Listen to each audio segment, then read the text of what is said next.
Смотри, это поезд. Поезд.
What is this animal? Arrow blue.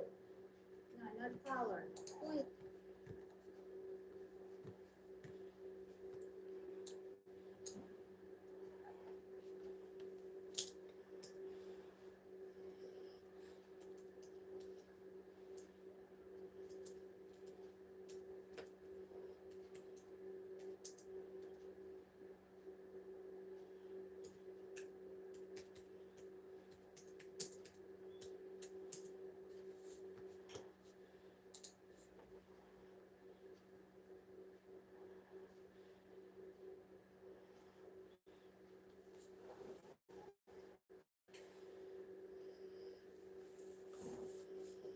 What's a moderator?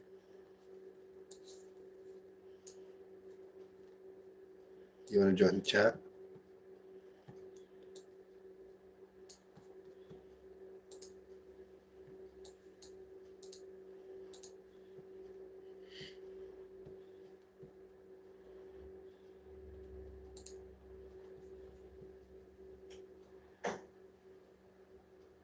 On the towel, BB.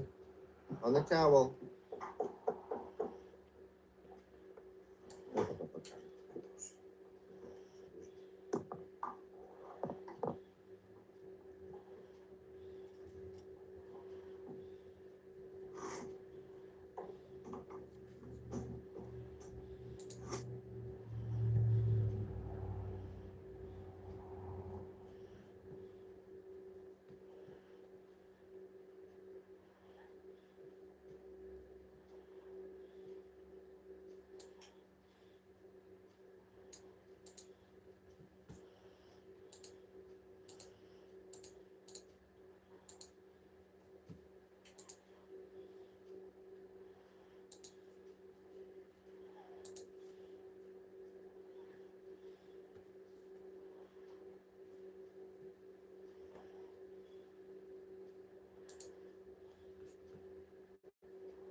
Ti vedono due gente, ma era di vestito, ma per sicuro perché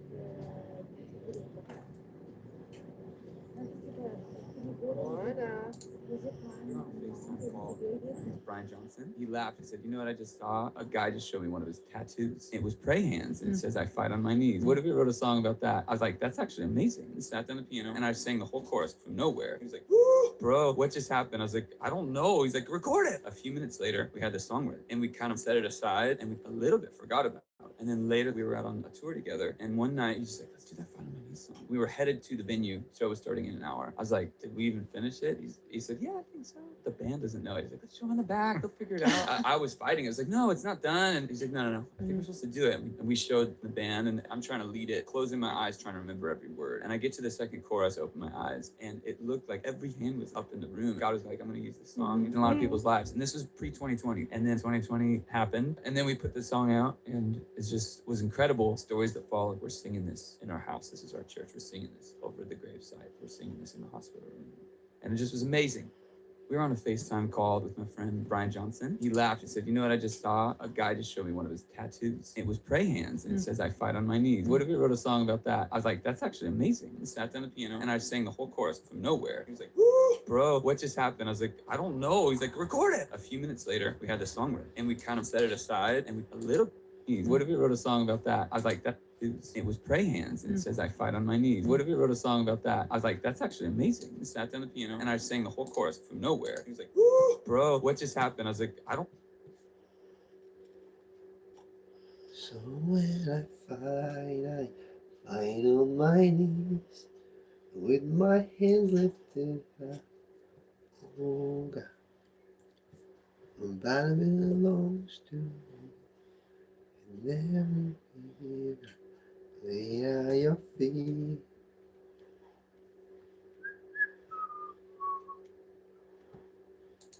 Thrift stores have lost their mind and nobody's talking about it. Let me explain. So, thrift stores used to be a place where you could go and get cheap secondhand clothing. And the racks were full of random finds, so you never knew what you might stumble upon. But in 2025, thrift stores are more expensive than most retail stores. So what happened? The shift started around 2020. And I knew thrifting was a big deal before, but this is when the general public got on it. With social media, suddenly thrift hauls became everywhere. And people were also starting to make a living by flipping clothes that they found at the thrift store. And overnight, thrifting stopped becoming practical and it became trendy. And thrift stores saw this and they adjusted. It wasn't just a base price now for t-shirts or pants. They started marking items higher and higher. And even worse, most of the good stuff doesn't even hit the floor anymore. Take Goodwill, for example, a brand that was built on helping low-income communities where people go to them and donate their clothes for free. But now their best donations like Jordan sneakers, Nike clothing, or designer stuff, the most desirable things that people look for at the thrift store, are now being auctioned online to the highest bidder. Yes, Goodwill has a resale site. I even went to a thrift store the other day and they had a whole curated Harley section that the t-shirts were around $20 to $30 a piece. I mean, I even found a used pair of Nike Dunks that they were selling for $150 and the retail is $100. On top of this, with fast fashion, these companies are pumping out clothes for $2, $3 a piece now. So you might be paying $15, $20 for this shirt.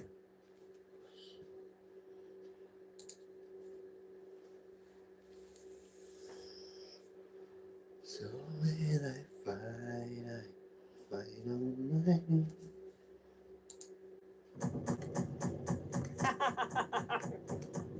Yes!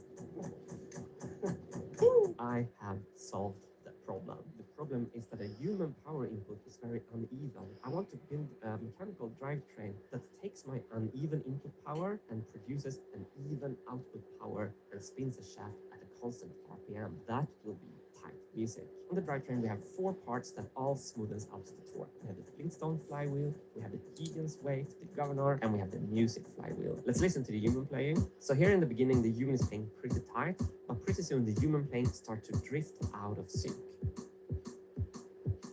Let's listen to the machine playing. It looks like the blue human tempo is all over the place and the red machine tempo is flat. If you know me, I'm not much for being hyperbolic, but I think this is the best thing I've ever made. I can just taste victory right here. Yes! I have solved the problem. The problem is that a human power input is very uneven. I want to build a mechanical drivetrain that takes my uneven input power and produces an even output.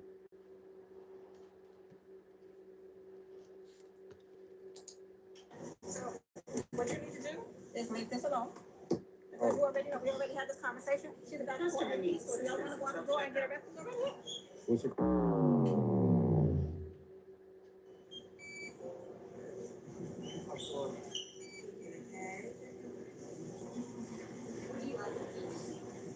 No. You can't deny us for your policy. There's no way. No, these are the guys with the petty items. You scan it, it says 1 penny. Sir. But technically, they're supposed to not be on the show. How many So that's whose fault? You know what? I'm going to call them. All right, that's fine. That's fine. Is the manager coming? Oh, he's right.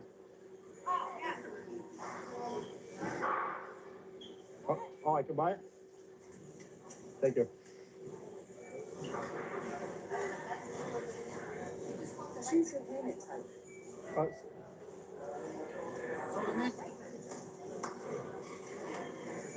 Thank you so much. Self-checkout. Have a beautiful day, eh?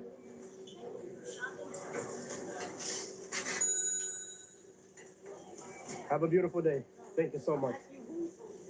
What you mean we can't buy it? So what you need to do is leave this alone. Because we already had this conversation. She's got customer needs. So y'all want to go out the door and get arrested already? We should.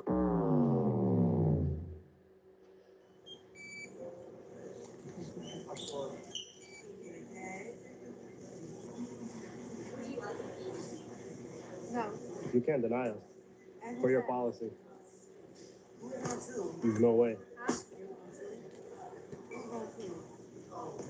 No, these are the guys with the petty items. You scan it, it says 1 penny. Sir. So technically, they're supposed to not be on the show. I mean, So that's whose fault? you know what? I'm gonna call you. All right, that's fine. That's fine. Is the manager coming? Oh, is that?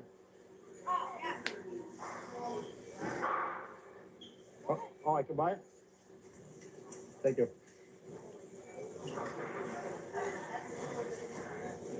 Choose your payment type.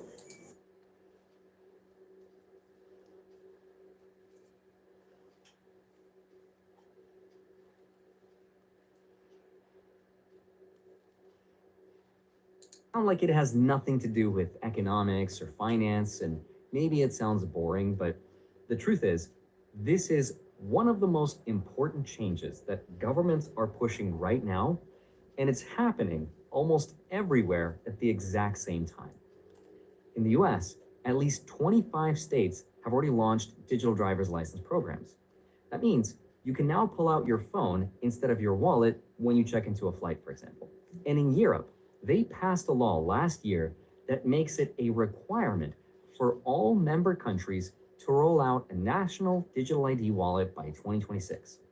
In China, they just launched their version this summer, which links it to their social credit system. Countries like South Korea, Singapore, Nigeria, the United Arab Emirates are already doing this with their digital IDs.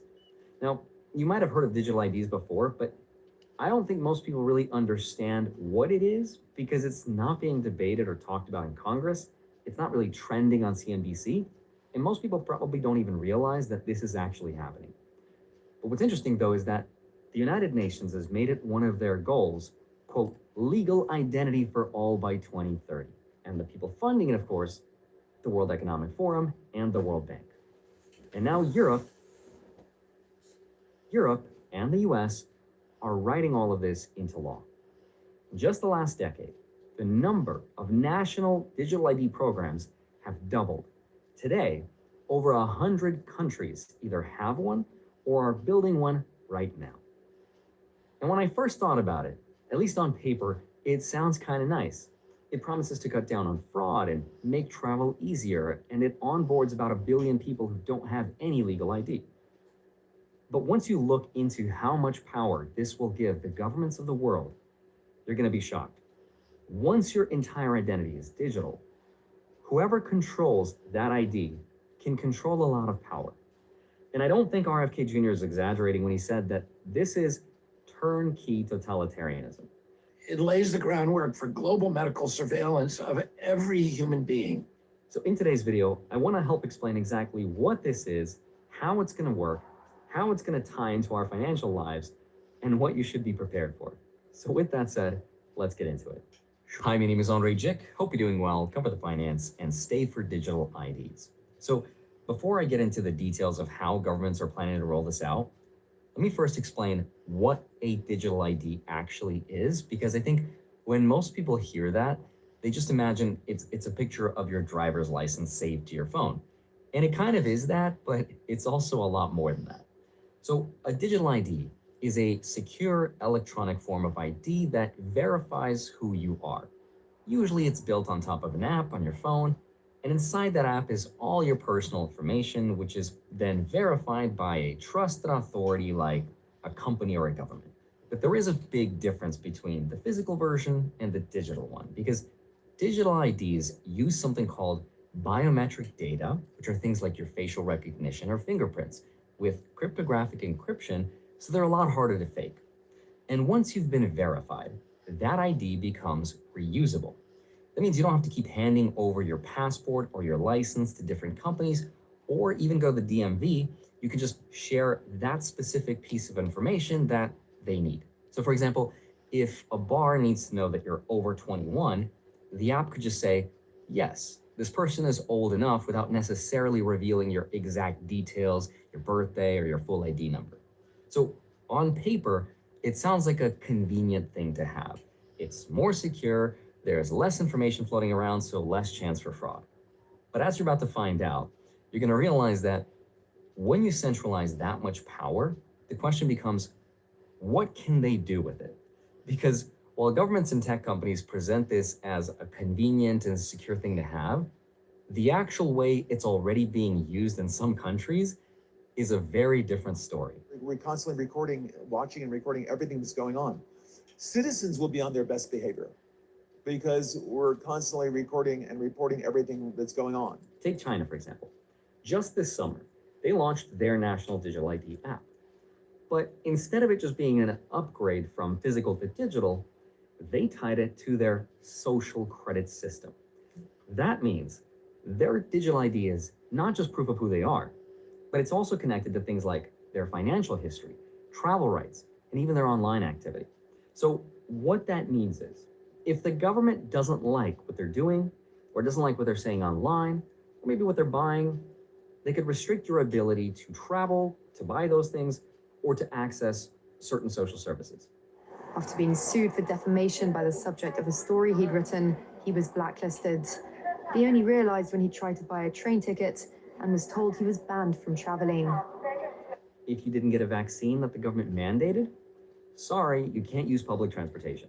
They would immediately detect that and send you a notification, and they would deduct money from your what they call WeChat account. They use two main apps, WeChat and Alipay. So you can actually deduct your money directly from your account. There were reports of elderly people and workers who were denied food and pensions because their fingerprint scanners stopped working. So if the system doesn't recognize you, you don't get food. It's kind of crazy.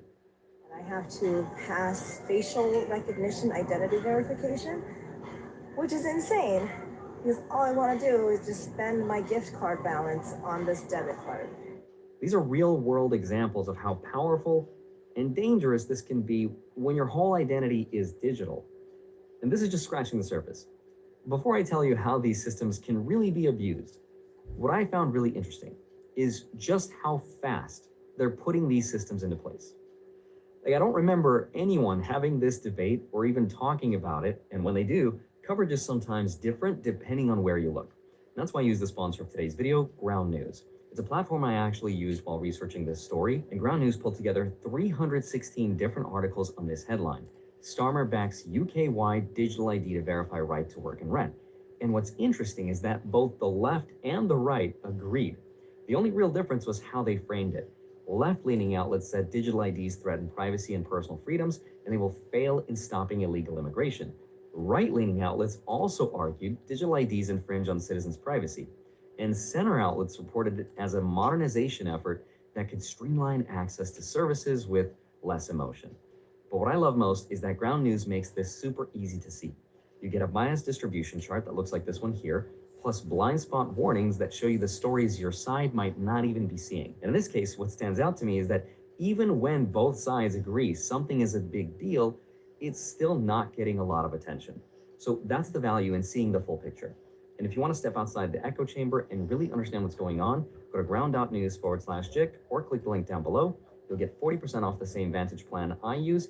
You'll be supporting independent journalism and helping my channel out.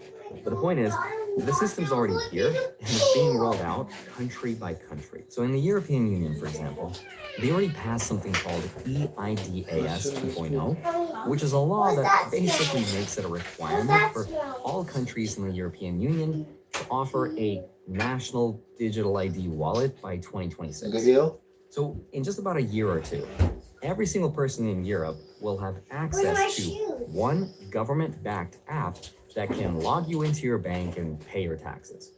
And it's being sold as kind of a universal login for life in Europe. In the UK, for example, their Prime Minister, Keir Starmer, he wants to make these digital IDs a mandatory requirement for everyone.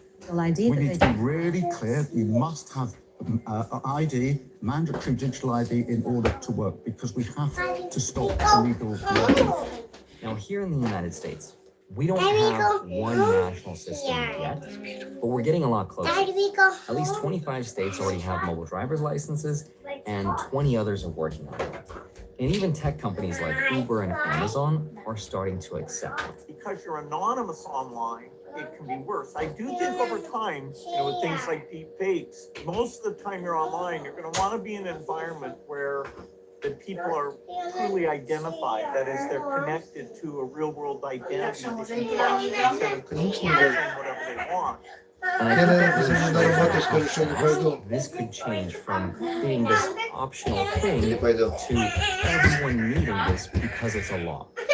Now, under the previous administration, under President Biden, they already issued an executive order for federal adoption. There are also other countries that are somewhere in between, like Singapore, for example, has something called SingPass, which is already being used by more than 4.5 million people. South Korea also launched a new app this year, and it's completely replaced their physical cards for banking. Nigeria is rolling out their own. And we also have the UAE with something called the UAE Pass, and that's connected to over 5,000 Digital ID, Мась, пошло по всей Европе. Дигитальная ID. Видишь, Мася, она выдохнула. Мася, ничего не могу сделать с ней. Ты можешь. Помоги ей, что она хочет. Что она хочет? Она хочет стул, который Мэтью себе взял. Пойдет, возьмет себе стул. А не ноет стоит.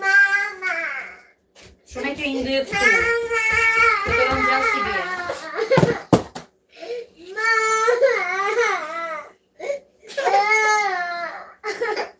Мэтью, руки!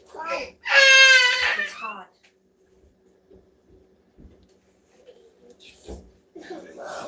Vivian, you're not going to the pool.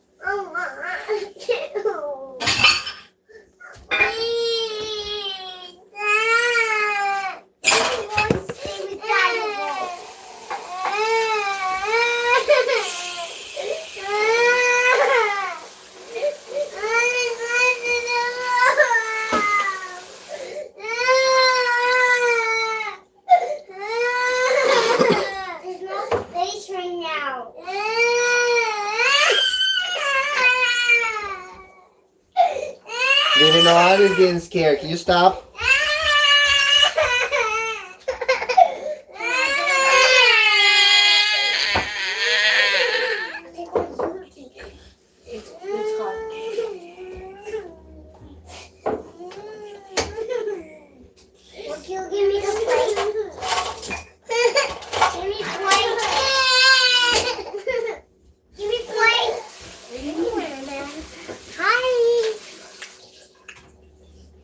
Woke up in the morning because you're crying. She doesn't care. She's so selfish. Always. Did you hear what I said? Did you hear what I asked you to do? Okay. What do you want? That hurts.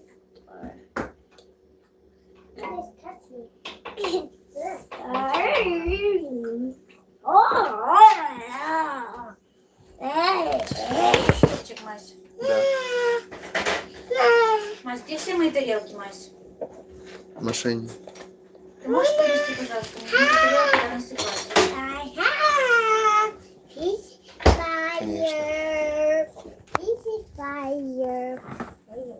Matthew, I need it.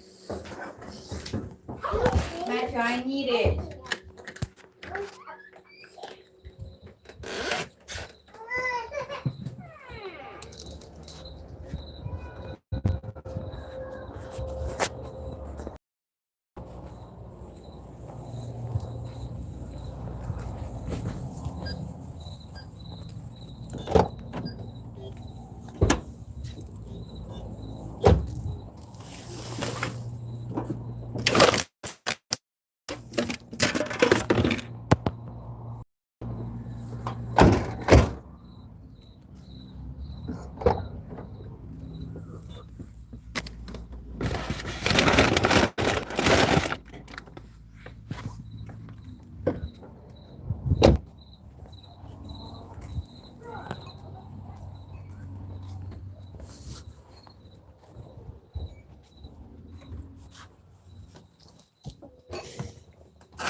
Mom, is this me, Mama? Is it me?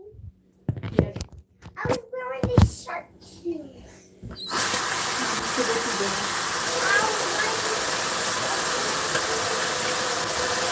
Mama, I have to have that view.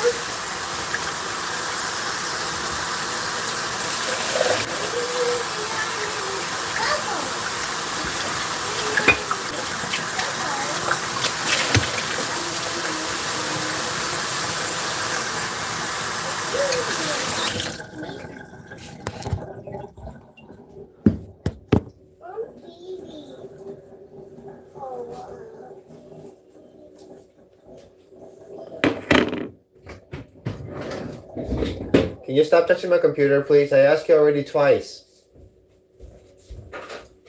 It's you, baby. How do you even know how to click this? Look, it's baby Vivian. Yeah. It's a baby Vivian. I'll press all these ones. Yeah. See, I'll put their old babies.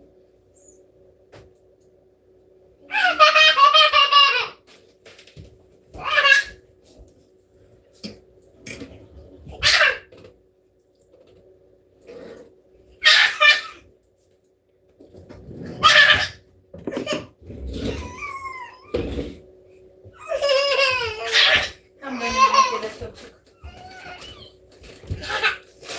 Mommy. Vivian.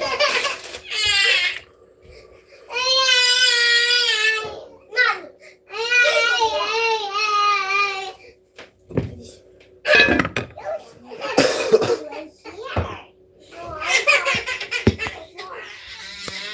Mommy did.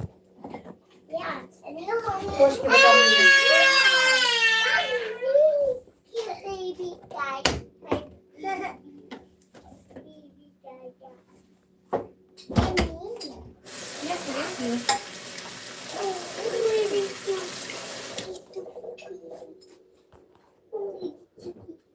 Two. One and two. Okay, guys. Mitchell, watch out. No, Stop, please. Pressing it. Stop, please. Pressing it. How do you even do this? Mama, on my own shoe. That's Vivi. Yes, it is. Oh, that's little Vivi Gaga. Oh, on my own shoe. Can you not hit my face, please? Why are you feed me? You happy to see me? No, I'm not feeding. Okay, then step up. You're gonna hurt yourself. On my own shoe. Донечка, it's very, very hot. Ow, I should be inside. Yeah, I know. Who should be right inside? Ow. Что? Peekaboo. Sorry, не хватает чуть-чуть, да?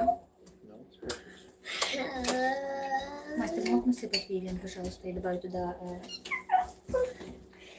И добавить туда это... Давай. Let's go for a ride. Робить мой телефон. Стефан, Look.